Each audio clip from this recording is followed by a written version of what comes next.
एक मुस्लिम इलाके को पाकिस्तान बताने की वजह से कर्नाटक हाईकोर्ट के एक जज साहब की मुश्किलें बढ़ गई हैं। सुप्रीम कोर्ट ने स्वतः संज्ञान लेते हुए इस पूरे मामले पर सुनवाई की है, सख्त टिप्पणियां की हैं और साफ तौर पर सीजेआई जस्टिस चंद्रचूड़ ने कहा है कि वो इस मुद्दे पर दिशा निर्देश जारी करेंगे। जज साहब का नाम है जस्टिस शीशानंद और इस पूरे मामले को लेकर उन्होंने दो टिप्पणियां की थी। एक तो पाकिस्तान को लेकर टिप्पणी की थी, दूसरा एक महिला वकील से संबंधित टिप्पणी की थी। तो पूरा मामला क्या है, कोर्ट में आज क्या कुछ हुआ, विस्तार से बात करेंगे हमारे वरिष्ठ साथी पीयूष पांडे जी से। पीयूष जी, मामला बड़ा गंभीर लग रहा है, स्वतः संज्ञान भी लिया सुप्रीम कोर्ट ने और सख्त टिप्पणियां भी की हैं। सीजेआई खुद इस पूरे मामले की सुनवाई कर रहे थे, क्या हुआ आज कोर्ट में? बिल्कुल सौरभ, देखिए मामला बहुत ही गंभीर है। यही वजह है कि चीफ जस्टिस ऑफ इंडिया ने आज कॉन्स्टिट्यूशन बेंच यानी कि 5 जजों की बेंच सुनवाई से पहले बिठा करके इस मामले पर सो मोटो लिया और सो मोटो लेते हुए ये कहा कि इस मामले पर सुप्रीम कोर्ट दिशा निर्देश जारी करेगा ताकि भविष्य में ऐसी टिप्पणियां जो हाईकोर्ट के जज द्वारा की जाती हैं, ये पहला मामला नहीं है, इसके पहले भी ऐसी टिप्पणियां सामने आती रही हैं। विभिन्न हाईकोर्ट के जो न्यायाधीश थे उनकी ओर से टिप्पणियां की गई जो हल्की टिप्पणियां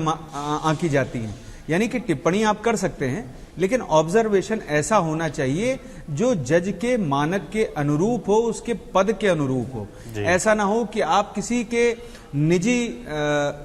तौर पर हमला कर रहे हो या फिर आप ऐसा कर रहे हो जिससे कि अंतर्राष्ट्रीय स्तर पर किसी तरह की विवाद हो या फिर जो देश का अंदरूनी माहौल है उसमें जो है खराबी आ सकती हो, कानून व्यवस्था बिगड़ सकती हो। तो इस तरह की टिप्पणियां आप हल्की टिप्पणियां नहीं, ये एक डेकोरम है जो आमतौर पर सभी जज जानते हैं। लेकिन जो कर्नाटक हाई कोर्ट के जज वेद व्यासाचार्य जी हैं उनकी ओर से जो टिप्पणी की गई,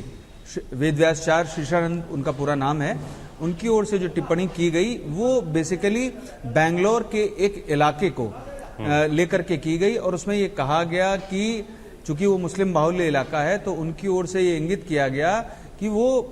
इलाका जो है पाकिस्तान है, वहां कानून चलता ही नहीं है, वहां ऑटो में 10 लोग बैठे रहते हैं, 10 लोग चलते हैं, मतलब कि भीड़भाड़ बहुत है, वहां कानून नहीं चलता है। तो ऐसी स्थिति में उसकी तुलना उन्होंने पाकिस्तान से कर दी और भारत में जो एक हिस्सा है, छोटा सा जो इलाका है, उसको उन्होंने पाकिस्तान का हिस्सा बता दिया। तो इस तरह की टिप्पणी को लेकर के और उसके पहले भी एक टिप्पणी जो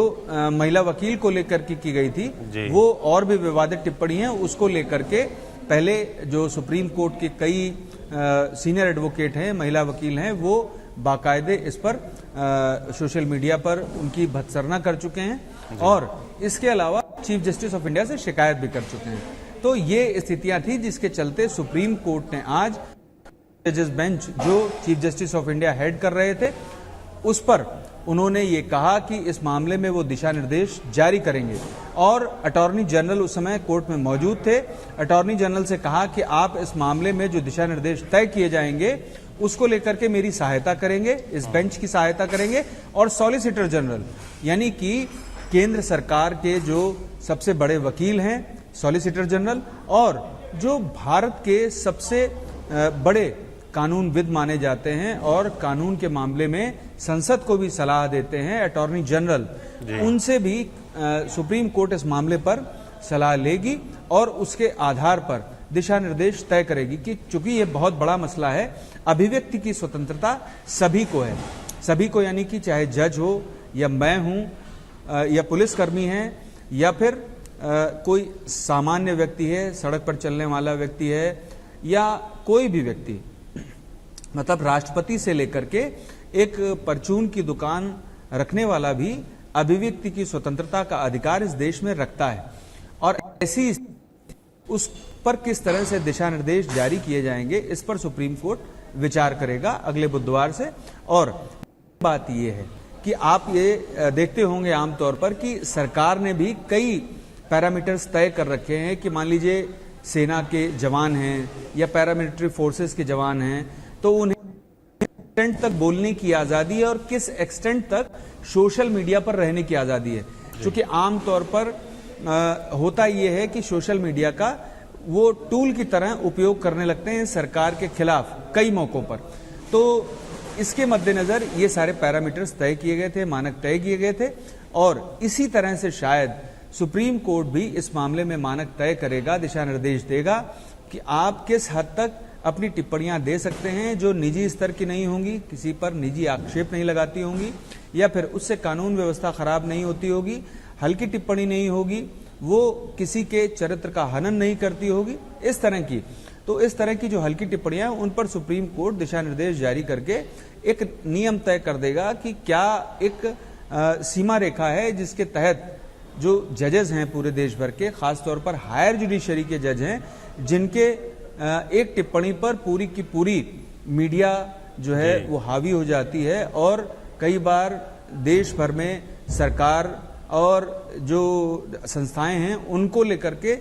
उनको जो है परेशानी खड़ी होती है, क्योंकि सुप्रीम कोर्ट या हाई कोर्ट ने ऐसा कहा है। तो आप ये समझ सकते हैं कि एक जज के बोलने का कितना जो है इंटेंस रिमार्क होता है, कितना प्रभाव होता है, कितना इंटेंस प्रभाव होता है। तो ये जो घना प्रभाव है, गंभीर स्थितियां हैं, उसके मद्देनजर सुप्रीम कोर्ट ने ये विचार किया और इस मामले में 2 दिन में कहा है अमुक जज से, यानी कि शीशानंद जी से, कि आप इस पर chief justice of Karnataka high court से बात करके निर्देश लेकर के आप रिपोर्ट दें। ये रिपोर्ट वहां के सेक्रेटरी जनरल सुप्रीम कोर्ट में पेश करेंगे और अगले बुधवार को जब सुप्रीम कोर्ट इस मामले पर सुनवाई शुरू करेगा तब आगे की चर्चा होगी और अटॉर्नी जनरल और सॉलिसिटर जनरल इस मामले पर सुप्रीम कोर्ट को ये बताएंगे कि आखिर किस एक्सटेंट तक, यानी कि किस सीमा तक ये दिशा निर्देश जारी किए जा सकते हैं, क्योंकि कहीं भी अभिव्यक्ति की स्वतंत्रता का हनन नहीं होना चाहिए, यह भी सुप्रीम कोर्ट को ख्याल रखना होगा। जी सौरभ। बिल्कुल साफ तौर पर दिख रहा है कि इस पूरे मसले को लेकर chief justice of India justice Chandrachud constitution bench बैठाते हैं और मामले को लेकर सीरियस दिखते हैं, और जिस तरह की टिप्पणियां की, साफ तौर पर कहा कि आगे इसको लेकर दिशा निर्देश जारी किए जाएंगे। साथ ही सॉलिसिटर जनरल को भी सहयोग करने के लिए कहा है। अब क्या दिशा निर्देश आते हैं तो 25 सितंबर को जब अगली सुनवाई होगी तब सामने आएगा। एक और मामला पीयूष जी सुप्रीम कोर्ट के लेकर आज बड़ा चर्चा में रहा, जिस तरीके से सुप्रीम कोर्ट का यूट्यूब चैनल हैक कर लिया गया, ऐसा दावा किया जा रहा है। तमाम जो उसमें सुप्रीम कोर्ट से जुड़े वीडियोस थे वो गायब हो गए। अमेरिका के किसी बिजनेस फर्म से मुझे लगता है फाइनेंशियल कुछ वीडियोस चलने लगे उसमें अचानक से। ये क्या पूरा मामला है, क्या वाकई हैक हो गया था? सुप्रीम कोर्ट की तरफ से कुछ कहा गया इस मसले पर? बिल्कुल सौरभ, देखिए अब सुप्रीम कोर्ट ने स्वीकार कर लिया है कि उसका जो यूट्यूब चैनल था वो आज कुछ देर के लिए हैक हो गया था, और तो उस दौरान ये हैक हुआ और हैक होने के बाद उसमें क्रिप्टो करेंसी से संबंधित कुछ ऐड वो दिखाई देने लगे अचानक, और बेसिकली वो यूएस से थे, कहां से थे ये तो नहीं अभी जानकारी हासिल हुई है, क्योंकि सुप्रीम कोर्ट की ओर से जो आधिकारिक अभी जारी किया गया है बयान, उसमें साफ तौर पर सिर्फ इतना स्वीकार किया गया है कि जो सुप्रीम कोर्ट का यूट्यूब चैनल है वो हैक कर लिया गया था। हालांकि अब उसे बहाल किया गया और बहाल करने के बाद सुप्रीम कोर्ट ने उसे कुछ दिनों के लिए बंद कर दिया। ये संभावना बनती है कि अब सोमवार से वो फिर से आप उसके जरिए हेयरिंग सुन सकेंगे। और आज जब ये घटना हो गई उसके बाद सुप्रीम कोर्ट और एनआईसी नेशनल इंफॉर्मेटिक्स सेंटर्स की तरफ से तत्काल इस पर कदम उठाए गए और 1-1.5 घंटे के भीतर वो सारी जो बेसिकली हैक किया गया था उसको कर्टेल किया गया, और इसके बाद सुप्रीम कोर्ट का उसमें वीडियो भी दिखाई देने लगा। लेकिन सुप्रीम कोर्ट ने एहतियात के मद्देनजर इस मामले पर यह निर्णय लिया कि अभी फिलहाल हम इसको बंद कर रहे हैं यूट्यूब को, और लाइव स्ट्रीमिंग पूरी जब सुरक्षा और संरक्षण हासिल कर लिया जाएगा उसके बाद सुप्रीम कोर्ट इसे जारी करेगा। तो ये संभावना बनती है कि सोमवार को जो YouTube के जरिए आप लाइव स्ट्रीमिंग देखते हैं, अगर 5 जजेस बेंच बैठती है तो आप उसे देख सकेंगे। लेकिन ये जो घटना है ये बहुत ही गंभीर घटना है। हालांकि उससे कोई फाइनेंशियल नुकसान नहीं होना है, लेकिन चूंकि देश की सर्वोच्च अदालत है, ऐसे में उसके किसी भी अंश को अगर किसी भी तरह से प्रभावित किया जाता है या किसी भी व्यवस्था को प्रभावित किया जाता है तो आप ये समझ सकते हैं कि ये कितनी बड़ी बात है। और ये जैसे ही हैक हुआ उसके बाद सुप्रीम कोर्ट प्रशासन की से हम लोगों ने पता किया। हालांकि उस समय तक सुप्रीम कोर्ट प्रशासन भी इस बारे में नहीं जानता था और सिर्फ वहाँ जो आईटी के लोग थे, इंफॉर्मेशन टेक्नोलॉजी के लोग थे, उन तक ये जानकारी सीमित थी और वो प्रयास कर रहे थे कि इनिशियली ही उसे रिकवर कर लिया जाए। लेकिन जब ऐसा नहीं हुआ तब एनआईसी की तरफ से हस्तक्षेप किया गया और एनआईसी ने भी सहायता की और फिर उसके बाद शायद यूट्यूब के जो प्राधिकार इस मामले में की गई और फिर उसे बहाल किया गया और बहाल करने के बाद यह निर्णय लिया गया कि फिलहाल ये सेवाएं अभी नहीं दी जाएंगी और ये संभावना बनती है कि अब सोमवार को इस मामले पर सुप्रीम कोर्ट जब सुनिश्चित कर लेगा कि जो सुप्रीम कोर्ट का यूट्यूब लाइव स्ट्रीमिंग चैनल है वो पूरी तरह से सुरक्षित है और उस पर कोई और प्रभाव नहीं डाल सकता है, तब फिर से उसे जारी किया जाए। बिल्कुल, सुप्रीम कोर्ट का यूट्यूब चैनल हैक हुआ, उसके बाद कार्रवाई चल रही है, सोमवार से चालू रूप से चालू हो जाएगा, ऐसी उम्मीद जताई जा रही है। पीयूष जी, बहुत धन्यवाद तमाम जानकारियों के लिए। बाकी एक सवाल तो उठता ही है कि भाई अगर देश के सुप्रीम कोर्ट जो सर्वोच्च अदालत है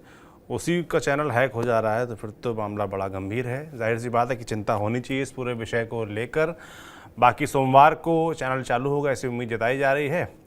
हमारे तक जो अपडेट आएगा वो आप तक हम पहुंचाएंगे। आप देखते रहिए TV9 डिजिटल। शुक्रिया।